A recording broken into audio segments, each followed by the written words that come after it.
أما بعد فأعوذ بالله من الشيطان الرجيم بسم الله الرحمن الرحيم يا أيها الذين آمنوا ادخلوا في السلم كافة ولا تتبعوا خطوات الشيطان إنه لكم عدو مبين وقال رسول الله صلى الله عليه وسلم من تشبه بقوم فهو منهم أو كما قال عليه الصلاة والسلام শিক্ষা সাহিত্য সংস্কৃতিমূলক ছাত্র সংগঠন রাহনুমা কর্তৃক আয়োজিত অধ্যকার সেমিনারের সম্মানিত সভাপতি মহোদয়, বিচক্ষণ বিচারক মণ্ডলী, সুদক্ষ পরিচালক ও আমার সামনে উপবিষ্ট বাংলার দূর দূরান্ত থেকে আগত সত্যের অতন্ত্র প্রহরী সংগ্রামী ভাই ও বন্ধুগণ, সকলকে আমার আন্তরিক মোবারকবাদ।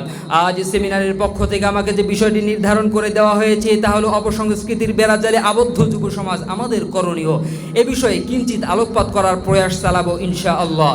মোহতারাম হাজরিন, অপসংস্কৃতি বলতে এমন একটি সামাজিক প্রতিক্রিয়াকে বোঝানো হয় যা মানুষের নৈতিকতা, মূল্যবোধ এবং সংস্কৃতির সুস্থ বিকাশের অন্তরায় হয়ে দাঁড়ায়, যার ফলে মানুষ অপ্রতিরোধ্য গতিতে ধ্বংসের মুখে পতিত হয়, হারিয়ে ফেলে নিজেদের সভ্যতা ও সংস্কৃতি। মোহতারাম হাজরিন, বর্তমান সমাজে যুব সমাজকে জাতির মেরুদণ্ড হিসেবে বিবেচনা করা হয়, কেননা তাদের উদ্ভাবনী শক্তি, কর্মস্পৃহা এবং চিন্তার স্বচ্ছতা সমাজের অগ্রগতিতে গুরুত্বপূর্ণ ভূমিকা রাখে।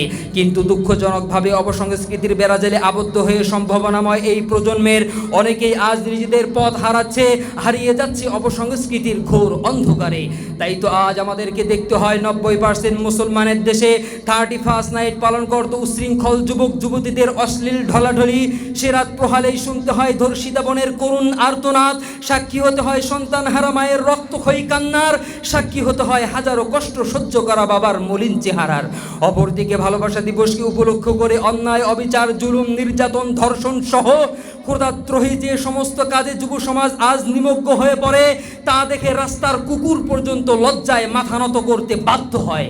মোহতারাম হাজিরিন, এছাড়াও কিছু বুদ্ধিজীবী নামধারী লেজহীন উলঙ্গ বানরদের হাত ধরে বিভিন্ন দিবস উদযাপনের নামে সংস্কৃতিতে যুক্ত করা হচ্ছে। April fool, Valentine's day, propose day, chocolate day, promise day, kiss day, hug day, এমনিভাবে আরও রয়েছে পহেলা বৈশাখের নামে বর্বর যুগের ন্যায় তরুণ তরুণীদের অবাধ্য মেলামেশা। সন্ধ্যার পর থেকে শুরু হয় নাচ গান, যাত্রা সহ একই প্লেটে ইলিশ ভাজা ও পান্তাভোজ। রাত 12টার পর নাইট ক্লাব ও লেডিস ক্লাবগুলোতে অর্ধ উলঙ্গ তরুণীদের নাচ গানে মুখরিত হয়ে ওঠে অশ্লীল ও নগ্ন সাংস্কৃতিক অনুষ্ঠান। মধ্যরাতে মাদক দ্রব্যের ধুমধাম সৃষ্টি করে যৌন উত্তেজনা, ফলে ক্লাবগুলো পরিণত হয় পতিতালয় ও বেশ্যাখানায়। কথা বলেন ঠিক কিনা? মোহতারাম হাজিরিন, শুধু তাই নয়, লক্ষ্য করুন প্রযুক্তিময় ব্যবস্থাপনার দিকে। টিভি, ভিসিআর, সিনেমা, ডিশ, এন্টিনার সহ সব ধরনের ব্যবস্থাপনার মাধ্যমে ছড়িয়ে দেওয়া হচ্ছে অশ্লীলতা আর বেহায়াপনা। ফেসবুক, টুইটার, ইনস্টাগ্রাম ও টিকটকের মাধ্যমে যুব সমাজ হয়ে উঠছে আরও কুৎসিত ও জঘন্য। অপরদিকে এফএম রেডিওগুলোতে সর্বক্ষণিক আবর্জনাময় লাভগুরু, সানডে নাইট, ভালোবাসার বাংলাদেশ, মনের কথা, রাত বিরাতে, মাস্তি ইত্যাদির মতো নোংরা প্রোগ্রাম প্রচারের ফলে যুব সমাজ আজ লজ্জা শরম হারিয়ে পরিণত হচ্ছে নিকৃষ্ট হাইওয়ান জানোয়ারে। অপরদিকে এই অপসংস্কৃতি উদযাপন করতে গিয়ে নারী সমাজ আজ ধর্ষিত ও লাঞ্ছিত। স্মরণ করুন 1976 সালে শহীদ মিনারে শ্রদ্ধা নিবেদন করতে গিয়ে কতজন নারী তাদের সতীত্ব হারিয়েছে। 1999 সালে 31st নাইট উদযাপন করতে গিয়ে টিএসসি চত্বরে জঘন্যতম যৌন হয়রানির শিকার হয় বাঁধন নামের বাঁধন সেরা এক তরুণী। 2010 সালে রাজু ভাস্কর্যে পহেলা বৈশাখ উদযাপন করতে গিয়ে ঘটল এক বিস্ময়কর ঘটনা।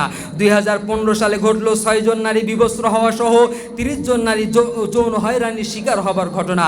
মোহতারাম হাজিরিন, পাশ্চাত্যের এই বিষাক্ত সবল থেকে মুক্তি পেতে আমাদের করণীয় হলো কোরআন ও হাদিসের আহ্বানে সাড়া দেওয়া।